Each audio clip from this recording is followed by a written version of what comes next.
Hi, this is Tommy Gibbs with Up Your Gross, and we've added some enhancements to the Up Your Gross tool, specifically the Recon part of that. Some of you are not using that Recon tool. You probably should because it's free with the inventory tool. So I would encourage you, if you don't have a Recon tool, that you consider using ours.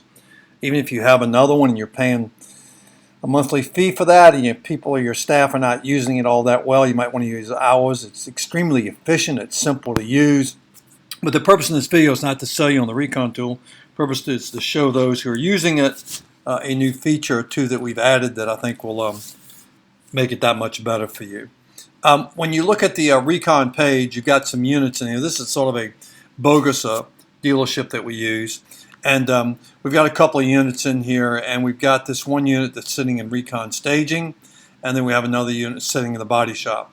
The one thing you'll notice is because of this new feature I'm about to talk about, you can now look at the total Recon cost. So any money that's been spent on this car, as you add those in. So if I'm in the body shop here, and if we spent, when I click on that bubble, when I click on that bubble, it tells me this vehicle's in the body shop. And let's say that I add something more to it. Let's say that I want to add a repair item, and we're going to repair, I don't know, hood damage. And you can put that down, and then the amount of the hood damage, let's say you've just closed that ticket out, it's an additional $300 in the body shop. You'll notice that this number was around 700 and something. It's now 1,089.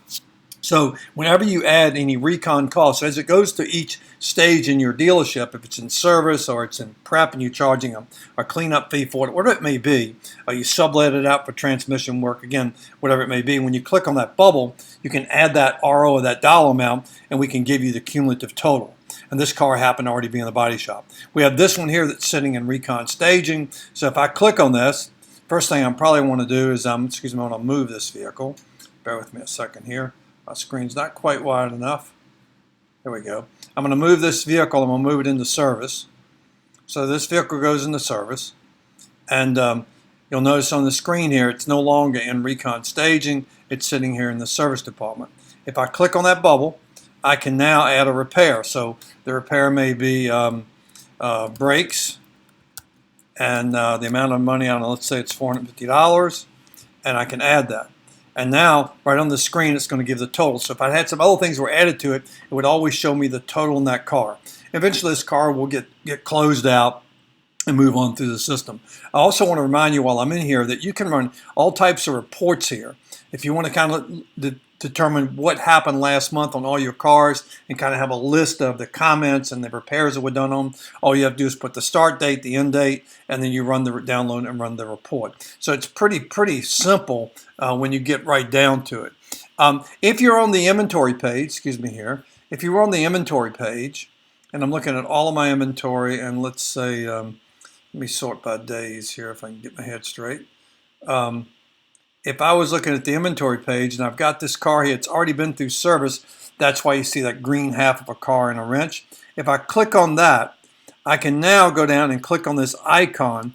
It'll take me to that car, and it'll show me, if I'd spent any money on it, the total amount of money I spent on it. And this one here, this is a fairly old unit. We hadn't spent any money on it yet. But let's say I did have some money that we spent on it. I'm going to go back and add it in. I could actually do that. I could put I don't know, AC repair, and I could put $600. That would update that unit. I hit add. So if I wanted to go back and do that, then when I go back to the scoreboard, when I go back to the inventory page rather, and I go to all, let's sort by days. There's that vehicle right here, and it shows the Recon cost of $900. So it updates itself for you there. I think I have that is the right unit. It updates itself for you here. So we're showing Recon cost. It's a new column here on the inventory page. And you can at any given time take a look and see what the Recon costs are on that vehicle. Now, this might not be exact based on your DMS, because if someone doesn't take the time to enter those ROs as they're going along, it's not going to be exactly what you have in the car. But we're also showing that amount. We know what you've got in the car because it's pushing in from your DMS where it says unit cost. So what you paid for the car originally and the Recon cost might not equal that number. But we're trying to give you kind of a quick snapshot of what's going on so you can get a feel for what you're spending on the cars and how long it's taken in service. We have a ton of reports that you can run if you so desire. And you can always look at the dashboard page, speaking of Recon, And we'll show you on the dashboard page the average number of days it's taken to get a car through Recon. This little store is now at 7.9. Things have slowed down for it, no doubt, and by department. Look, if you got any questions, I'd be happy to help you. If you're not using the Recon tool, it would take about 20 minutes or so to show it to you and your team to get you trained and up to speed. It's really, really simple, really efficient. It does a great job, and it's not complicated for your people to wrap their heads around. I'm Tommy Gibbs. If I can be of help to you, please reach out. My number is 850-251-2310. My email address is tommy@tommygibbstraining.com. Thanks, and have a great day.